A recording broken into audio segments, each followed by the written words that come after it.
Olá, o meu nome é Pedro e vamos dar início a mais um encontro do Grupo Aulas da Vida. As nossas transmissões são feitas pela Rádio TV SEAC de Bauru.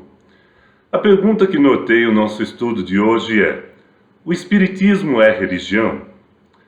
Mas, para falar sobre esse tema, é necessário pedir o auxílio dos benfeitores espirituais, para que nos inspirem com bons pensamentos.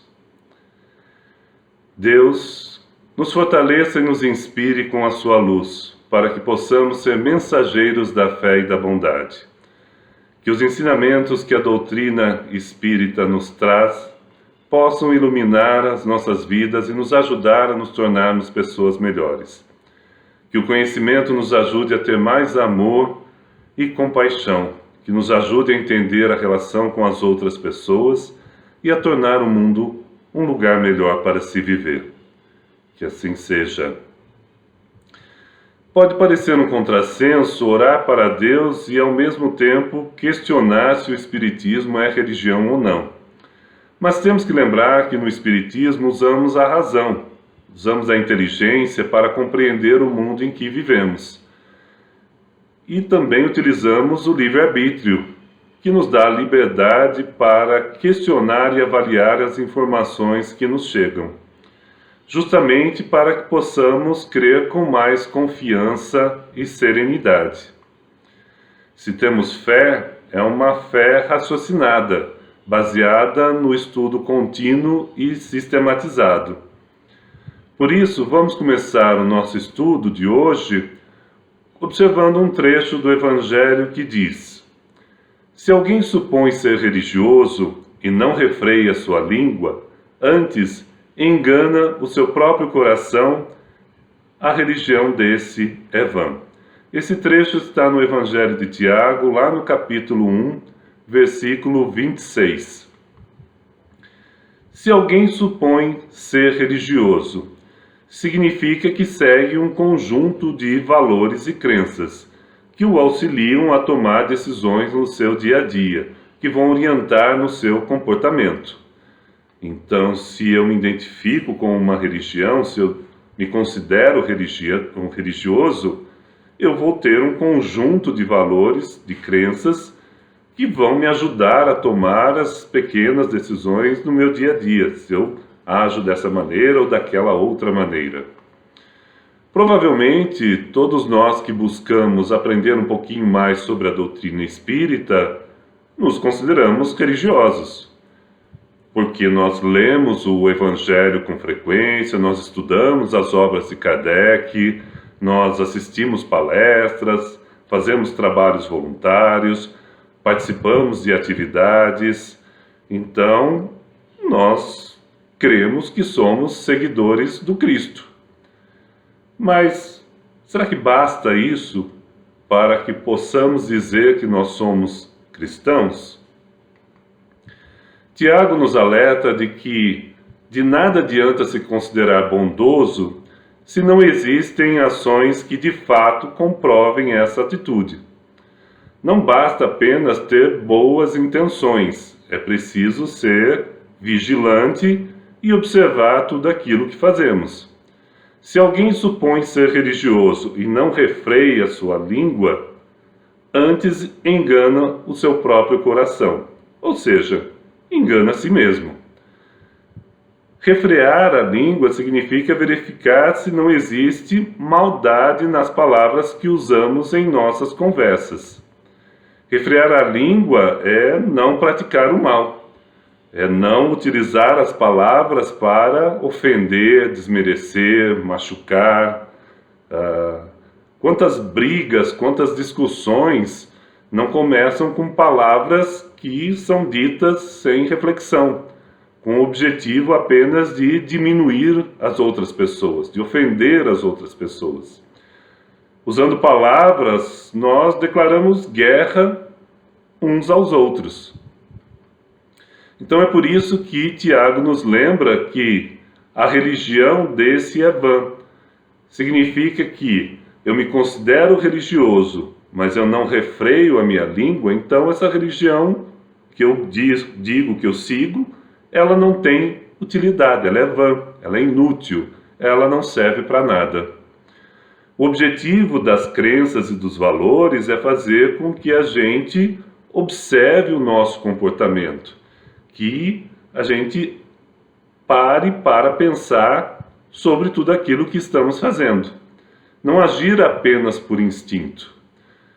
Tem um trecho do Evangelho em que Jesus nos aconselha a entrar pela porta estreita, porque larga é a porta e espaçoso o caminho que conduz à perdição.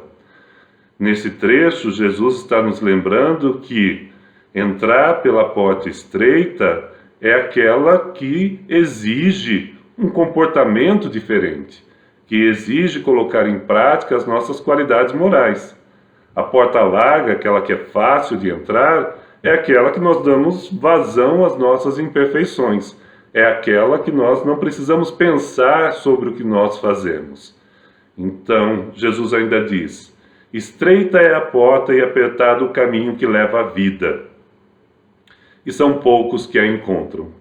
Então, para ter uma vida que nos conduza à felicidade é muito mais difícil, porque exige observar tudo aquilo que fazemos.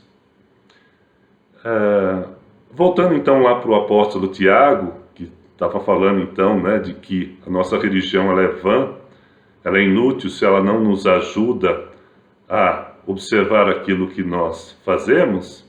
Então ele termina esse capítulo do Evangelho dizendo o seguinte: a religião pura e imaculada para com Deus é esta: visitar os órfãos e as viúvas nas suas tribulações e guardar-se incontaminado do mundo.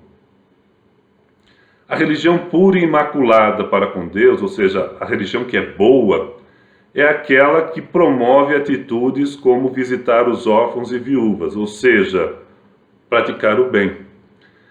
Então, a religião ela é boa quando ela faz com que eu tenha boas atitudes. Auxiliar os órfãos e as viúvas é apenas um exemplo, mas podemos fazer várias outras coisas que nos ajudem a ser uma pessoa melhor. Ser bom, ser útil, ser amoroso, ser responsável, enfim, praticar a caridade, praticar o amor ao próximo, fazer ao outro tudo aquilo que nós gostaríamos que nos fizessem. Então, essa orientação está lá no Evangelho segundo o Espiritismo, no capítulo 13, em que os Espíritos nos instruem, nos explicam sobre a caridade. E lá eles dizem o seguinte: amemo-nos uns aos outros e façamos aos outros o que queríamos que nos fizessem. Toda religião, toda moral se acham encerradas nesses dois preceitos. Amar um ao outro. Amar significa respeitar, orientar, promover a prática do bem, é fazer ao outro tudo aquilo que nós gostaríamos que nos fosse feito. Então, pensando nesses preceitos, se encerra a lei de Deus, que é amar a Deus e amar ao próximo. Então, a religião ela é boa quando ela nos faz olhar o mundo e as pessoas com amor e com caridade. Mas voltando então lá ao pensamento de Tiago, que a gente estava explorando. Ele finaliza então dizendo que a gente deveria se guardar incontaminado do mundo. Não se contaminar com o mundo. Mas o que ele quis dizer? Ele quis dizer para a gente não se contaminar com a maldade das pessoas que estão aí espalhadas pelo mundo. Que nós devemos nos preservar da maldade, do mal que está à nossa volta. Quando a gente perceber que o mal está nos cercando, nós devemos então orar e pedir a Deus que nos auxilie a praticar o bem, a fazer a coisa certa. Então, não vou me equivocar porque as outras pessoas estão agindo de maneira errada. Eu não vou fazer o mal porque as outras pessoas estão fazendo mal. Eu não vou pagar o mal que está sendo feito para mim com um mal ainda maior. Eu vou, então, pagar o mal, oferecer o bem em troca de tudo isso. Então, para eu conseguir fazer isso, eu preciso ter um conjunto forte de valores e crenças, eu preciso ter fé. Senão eu não consigo mudar o meu comportamento. Mas afinal de contas, o Espiritismo é ou não religião? Depende daquilo que a gente entende por religião. O Espiritismo não se caracteriza como uma religião tradicional, institucionalizada, que tem rituais, dogmas, sacerdotes. Mas se entendemos religião como a crença em uma força superior, como um conjunto de princípios morais e éticos, então percebemos que o Espiritismo se aproxima dessa ideia do que é ser religioso e do que é religião. Se entendemos a religião como uma conexão com Deus, então o Espiritismo pode ser considerado uma religião. Se entendemos que um dos significados da palavra religião vem do verbo religare, que em latim significa religar ou reconectar com o divino, algo que é superior a nós, se entendemos então que religião é a nossa reconexão com algo superior a nós, nesse sentido, o Espiritismo nos ajuda a religar, ou melhor, a se conectar com Deus. Então, se o Espiritismo me ajuda a estabelecer uma relação mais próxima com Deus, me ajuda a reconectar com Deus, então eu posso considerar o Espiritismo como religião. Mas o que é, então, se conectar com Deus? O que significa isso?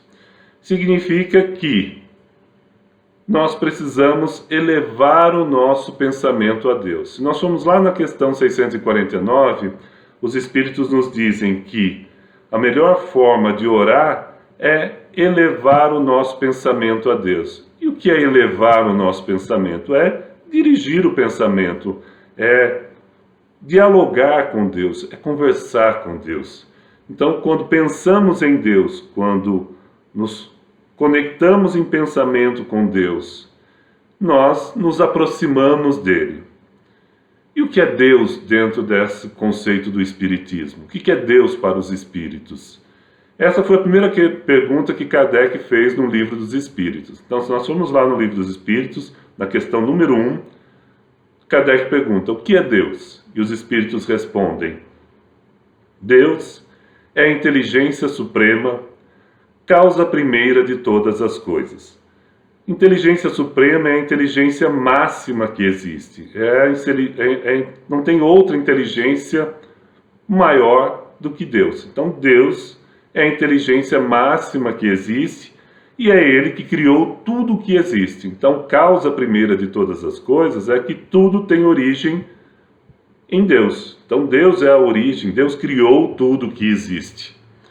Então, Deus é essa inteligência máxima que criou tudo o que existe e que quando nós pensamos nele, quando nós nos conectamos com ele, a gente se aproxima de Deus e a gente é mais feliz. Então, a definição dos Espíritos, ela é muito próxima do que a maioria das pessoas entendem por Deus, como um ser superior a nós e que criou tudo o que existe. Nas religiões abraâmicas, Deus é o Criador do céu e da terra. No livro Gênesis, que conta a origem do mundo, a origem da espécie humana, e esse livro está presente na maioria das religiões. Então, se nós pegarmos as religiões que têm o maior número, de seguidores aqui no planeta Terra, se nós pegarmos aí o judaísmo, cristianismo e islamismo, todas essas religiões creem no mesmo Deus, que é o Deus de Abraão. Nós estamos acostumados a usar a palavra Deus com letra maiúscula para se referir ao Criador. Mas ele é também conhecido como Javé, Jeová, Elohim, Elohim, Hashem, Palê, Alá. Todos esses são nomes que se referem a Deus, ao Criador, ao Deus de Abraão. Quem é Abraão? Abraão é um personagem que aparece lá no livro Gênesis e que conta, né, que era um homem que tinha muita fé em Deus, né? Ele é conhecido por ter muita fé em Deus.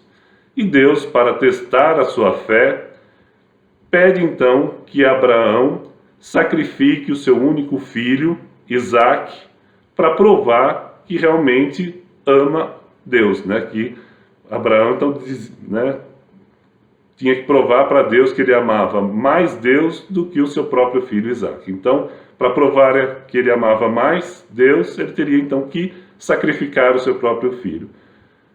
E Abraão faz exatamente isso. Ele pega o seu filho, leva para o altar e no momento em que ele vai sacrificar o seu filho, aparece um anjo e que diz a ele então que Deus estava muito feliz e que iria abençoá-lo e abençoar os seus descendentes. Então, os descendentes de Abraão vão dar origem ao povo hebreu, né? Então, é o povo que foi, né, abençoado aí por Deus por conta da fé de Abraão.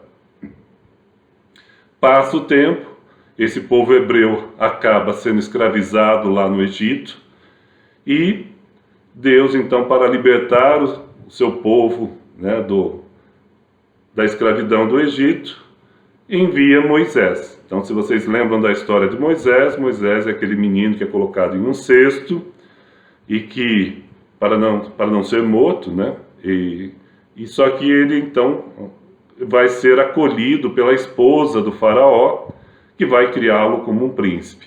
Só que depois ele descobre a sua origem como, né, a sua origem humilde lá do povo hebreu, do povo escravo, e ele acaba fugindo e depois ele retorna para libertar o seu povo. E aí, então, vão vir as pragas do Egito, né,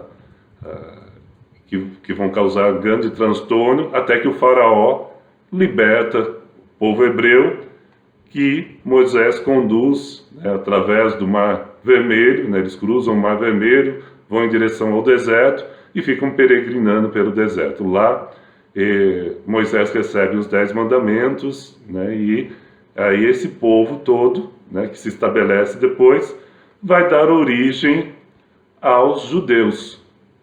Então, daí nós temos o judaísmo. Passa-se o tempo e nós vamos ter depois, entre os judeus, o nascimento de Jesus, que é considerado o Messias, o Salvador, dentro do cristianismo. E Jesus diz que não pôde ensinar tudo aquilo que ele gostaria, mas que ele iria enviar um outro Consolador para relembrar tudo aquilo que ele havia dito e ensinado. E para os muçulmanos, Maomé é o Consolador prometido por Jesus. Então, lá no islamismo, Maomé é o último e o verdadeiro e definitivo profeta. Para nós espíritas, o Consolador prometido por Jesus é o Espiritismo.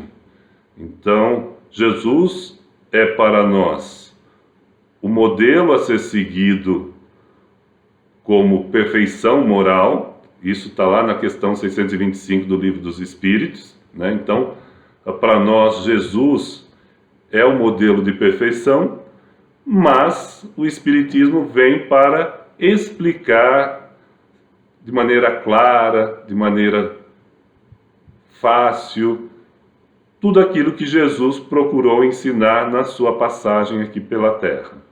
Então, Jesus é um modelo que nos inspira a lutar contra o nosso egoísmo, contra o nosso orgulho, que procura estabelecer o amor nas relações humanas e na relação com Deus. Então, nós espíritas temos Jesus como um modelo moral a ser seguido. Tudo isso para mostrar que Deus está presente na maior parte das religiões, que elas têm muitas coisas parecidas e algumas interpretações que são diferentes. E que tudo bem, né? A gente entende que são interpretações que devem ser respeitadas. Para nós, né, lá no Evangelho segundo o Espiritismo, os Espíritos nos dizem, lá no capítulo 6, que Jesus trouxe o conhecimento das coisas e, né, por meio do Espiritismo, faz com que o ensinamento de Jesus se torne compreensível, né? Então agora nós sabemos da onde nós viemos, para onde nós vamos, qual é a nossa tarefa aqui na Terra, o que nós devemos realmente observar para ser uma pessoa melhor. Então, seguindo os exemplos de Jesus e seguindo a orientação dos Espíritos, né, então o Espiritismo vai nos ajudar a encontrar uma fé mais sólida e a nos trazer mais esperança no futuro que está por vir. Então o Espiritismo nos faz recordar o que foi esquecido ou mal compreendido das palavras de Jesus e nos explica de maneira clara, sem figuras de linguagem ou sem alegorias, tornando a mensagem do Cristo mais fácil de se compreender.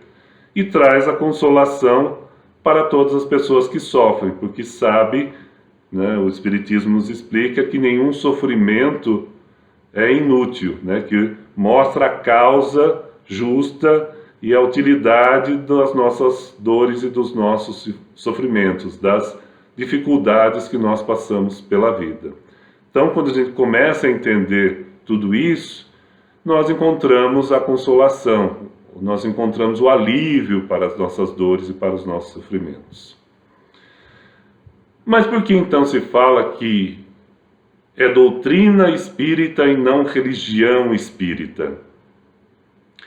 Porque Kardec sistematizou as respostas dos espíritos para uma série de perguntas que ele formulou, que ele fez. Então, Kardec, quando tomou conhecimento que os espíritos existem e que eles podem se comunicar conosco, Kardec usou do seu conhecimento científico e filosófico para fazer perguntas e sistematizou, ou seja, organizou essas respostas que foram dadas pelos espíritos a se tornarem um conjunto de conhecimento mais fácil de ser compreendido e transmitido. Então, o que é uma doutrina? É um conjunto coerente de ideias que são transmitidas e ensinadas. Então, a doutrina espírita une filosofia e ciência com consequências morais para a vida futura. Então, poderíamos dizer que a doutrina espírita é um conjunto de ensinamentos dados pelos espíritos superiores que tem por princípio as relações entre o mundo material e o mundo espiritual. Então a doutrina promove esse entendimento do que acontece no mundo espiritual. Então, o foco da doutrina espírita é a transformação moral do ser humano, por meio da prática do amor, da caridade e da bondade. Então, para isso, a doutrina incentiva o questionamento e o raciocínio lógico para entender os porquês da vida atual. Então, quando nós questionamos por que passamos por determinadas situações, por que passamos por determinados sofrimentos, por que temos determinadas doenças, quando nós perguntamos, questionamos, refletimos sobre tudo isso, nós estamos então compreendendo, acessando esse conjunto de conhecimento que foi sistematizado por Kardec para entender a relação de causa e efeito e das consequências de tudo aquilo que nós fazemos. Então, em vez de rituais e dogmas rígidos, a doutrina espírita incentiva o estudo e a reflexão, para que a fé se fortaleça com o uso da nossa inteligência, com o nosso raciocínio. Então, é por isso que se diz que na doutrina espírita a fé é raciocinada, É uma maneira da gente utilizar da nossa inteligência, do nosso conhecimento, da nossa capacidade de refletir e observar o mundo que está à nossa volta, para se conectar com Deus, para que a gente possa unir fé e razão, para ter uma fé mais forte, uma fé sólida, uma fé com base. Então, a doutrina espírita nos ajuda a evoluir por meio do estudo e da prática do bem, sem se prender a esse formalismo, a esse rigor, a esses dogmas que são comuns nas religiões tradicionais. Kardec pergunta lá na questão 919, qual é o meio prático mais eficaz para se melhorar nesta vida e resistir ao arrastamento do mal? E os espíritos respondem: um sábio da antiguidade vos disse: conhece-te a ti mesmo.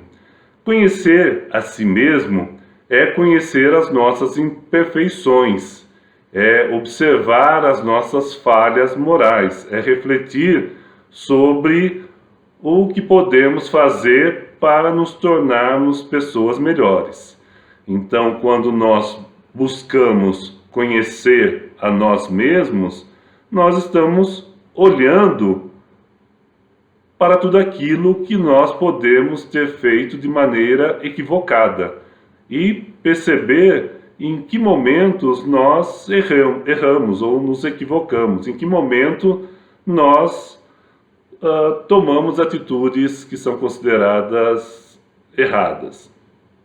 Então, para isso, nós precisamos consultar a nossa consciência para saber se o que nós fizemos durante o dia estava certo ou estava errado. Então, quando nós consultamos a nossa consciência, nós temos uma ideia se nós estamos fazendo melhores escolhas ou não. E falando sobre consciência, lá no capítulo 10 do Livro dos Espíritos, tem um capítulo que fala sobre a lei de liberdade. E Kardec vai perguntar sobre a liberdade de consciência. Então, lá na questão 838, Kardec pergunta: toda crença é respeitável, ainda mesmo quando notoriamente falsa? Ou seja, uma crença é boa, mesmo quando a gente percebe que ela é totalmente falsa, que ela é visivelmente falsa? E aí os espíritos vão nos explicar. Toda crença é respeitável, toda crença é boa, quando é sincera e conduz à prática do bem. Então, para uma religião ser boa, ela precisa ser sincera e conduzir à prática do bem. Se as minhas crenças são reprováveis e elas me conduzem à prática do mal, então elas não são boas. Então, quando a religião é usada para promover a hipocrisia, a mentira, a falsidade, o engano, ela está sendo usada para a prática do mal e, portanto, ela não é boa. Então, uma religião ela é boa quando ela nos conduz para a prática do bem. E Kardec investiga mais perguntando: somos repreensíveis por escandalizar em sua crença aquele que não pensa como nós? Em outras palavras, podemos ofender quem pensa diferente de nós? E os espíritos dizem que isso é faltar com a caridade e atentar contra a liberdade de pensamento. Mas isso quer dizer então que a gente vai deixar o mal se propagar? Claro que não. Não devemos combater o mal promovendo a violência. Então devemos sim combater, a propagação do mal, mas seguindo o exemplo de Jesus. E Jesus ensina que o caminho é através da suavidade e da persuasão, que nós influenciamos as pessoas com o nosso exemplo. Então, como é que se combate o mal? Sendo bom. Como é que se torna o mundo um lugar melhor? Fazendo a nossa parte. Então, todas as vezes que nós agirmos de maneira correta, que nós procuramos ser mais responsáveis, mais pontuais, melhores, mais amorosos, mais caridosos, mais solidários, mais fraternos, todas as vezes que nós colocamos em prática as nossas qualidades morais, nós estamos influenciando as pessoas que nos cercam para que sigam esse exemplo. Então, como é que se combate o mal? Com o bem. Kardec quis saber um pouco mais e ele perguntou lá na questão 842. Como todas as doutrinas têm a pretensão de ser a única expressão da verdade, por que sinais podemos reconhecer a quem tem o direito de se apresentar como tal? Se todo mundo diz que a sua é a verdadeira verdade, né, que a verdade única é através do seu conjunto de crenças, como saber quem é que está falando a verdade? E os Espíritos dizem assim: será aquela que produz mais homens de bem e menos hipócritas. Então, como saber se uma religião é boa? Quando ela produz homens de bem. Como saber se uma religião expressa a verdade? Quando ela produz pessoas que praticam o bem. Todas as vezes que as pessoas praticarem a lei do amor e da caridade na sua maior pureza e na sua aplicação mais ampla, elas são expressões da verdade. Então, como é que a gente sabe, então, quando uma pessoa está seguindo valores que são corretos? Quando praticam o amor e a caridade, quando tentam ser justos, quando tentam ser bons. Então, por esse sinal, reconhecereis que uma doutrina é boa, pois toda doutrina que tiver por consequência semear a desunião e estabelecer divisões entre os filhos de Deus, só pode ser falsa e perniciosa. Então, todo aquele religioso que promove a briga e a separação entre as religiões, que promove a desunião entre os seres humanos, que promove o ódio, que promove a discórdia, não está seguindo a prática do amor e da caridade. Então, não expressa a verdade. Então, a maneira da gente saber é observando, então, o resultado das palavras, o resultado das atitudes, do comportamento. Kardec explica na questão 918 que o verdadeiro homem de bem é aquele que pratica a lei de justiça, de amor e de caridade na sua maior pureza. Então, para reconhecer quem de fato é uma pessoa que pode ser considerada boa, nós temos que verificar quais são as suas palavras, seus exemplos, seu comportamento, e se o resultado de tudo isso promove a justiça, o amor, a fraternidade, então sim, né? Então é dessa maneira que nós vamos de fato reconhecer o verdadeiro homem de bem. Vamos pedir a Deus e aos bons espíritos que nos ajudem a compreender e a colocar em prática tudo isso que nós estamos estudando e aprendendo com a doutrina espírita. Fiquem em paz e até um próximo encontro.